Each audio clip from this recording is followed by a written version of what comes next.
Hello students, in this our lecture of physics, chapter number 12, atoms, we are going to discuss about the Bohr model of the hydrogen atom. The topic is Bohr model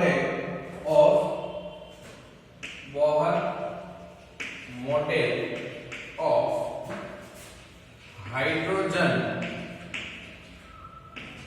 atom. Bohr model of the hydrogen atom. So the Rutherford could not explain about the path of the revolving of an electron, or we can say its negative charge. The information about the path of the electron is given by Niels Bohr. So we will discuss about that. The model of the atom proposed by Rutherford assumes that the atom consisting of a central nucleus and revolving electrons is stable, much like Sun-planet system with the model limited. However, there are some fundamental differences between the two situations. While the planetary system is held by gravitational force, the nucleus electron system being changed, objects entered by Coulomb's law of force.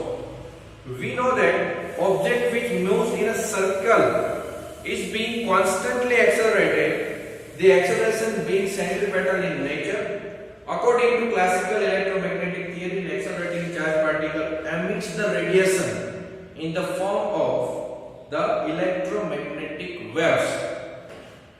Now the energy of an accelerating electron should therefore continuously decrease.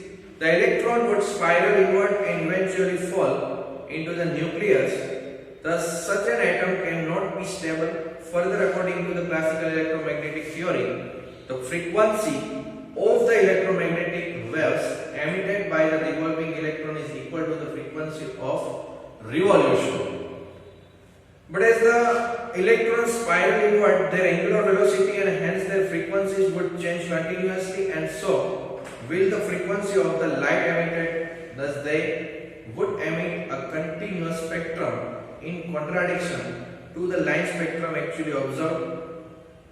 Clearly, Rutherford model tells only a part of some story, implying that the classical ideas are not satisfying. They explain the atomic structure, but it is not possible. He said that if the electron has the circular motion, then the radius of that path will be goes on decreasing. So this is not possible.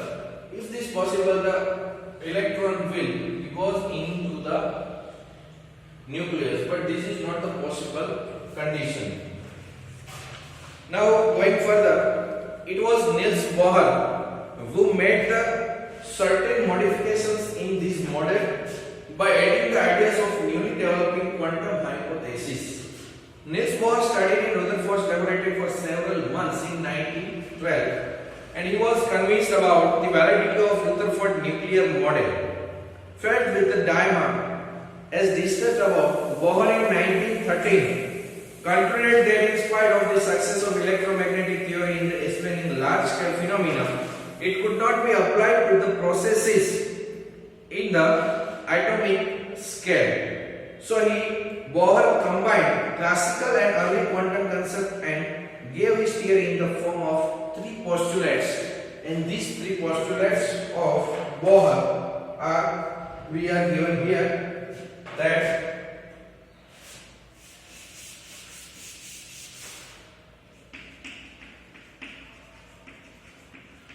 so these are the postulates of Bohr.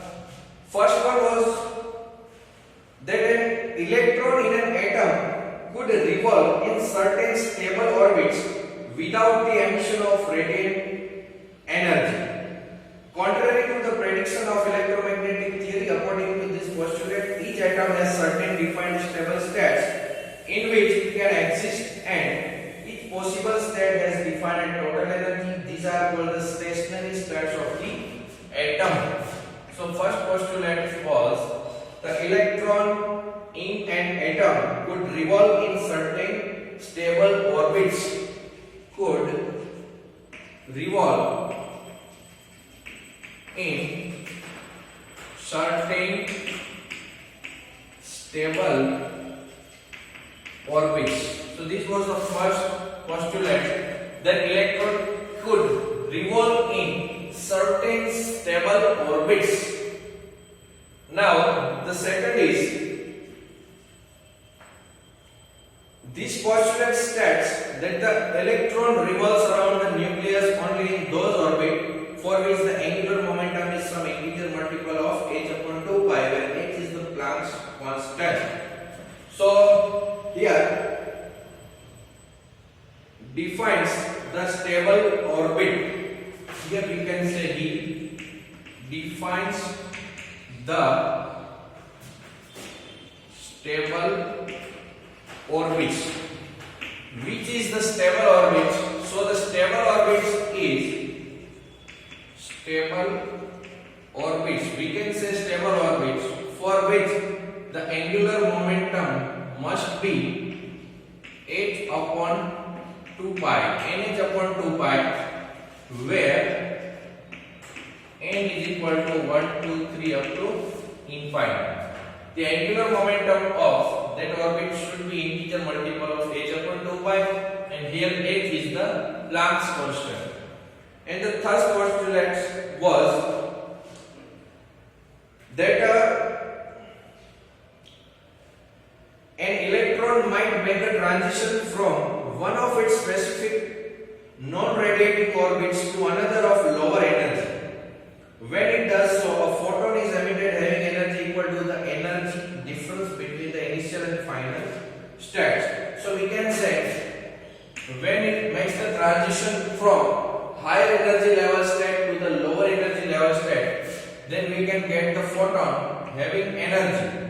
This Hp is its energy, or we can say nu, H nu, that is equal to energy which is in the initial condition. So we can say Ei minus Ef.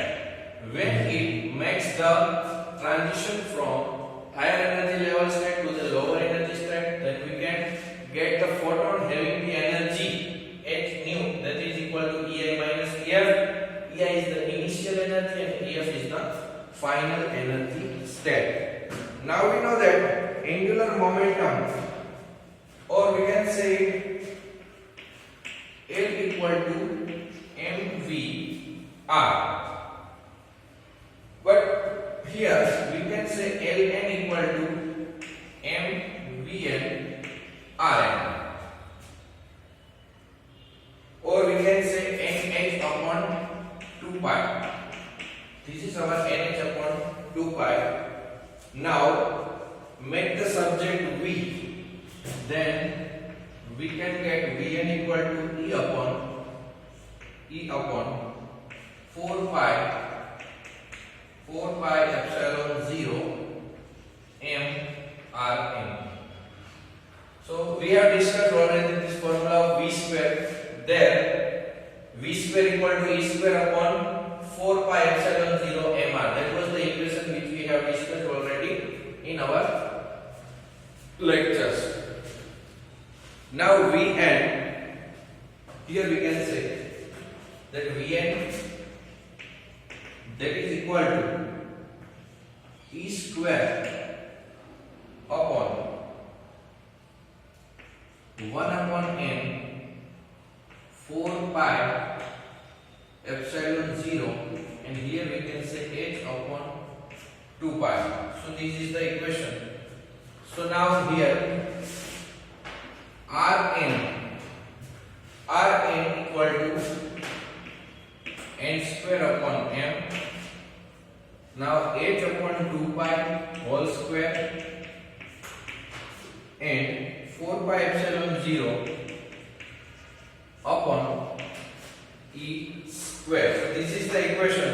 But for n equal to 1,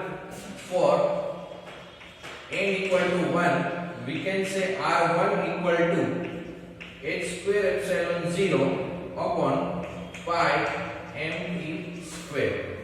This is our equation, and that is called the Bohr radius, and it is Bohr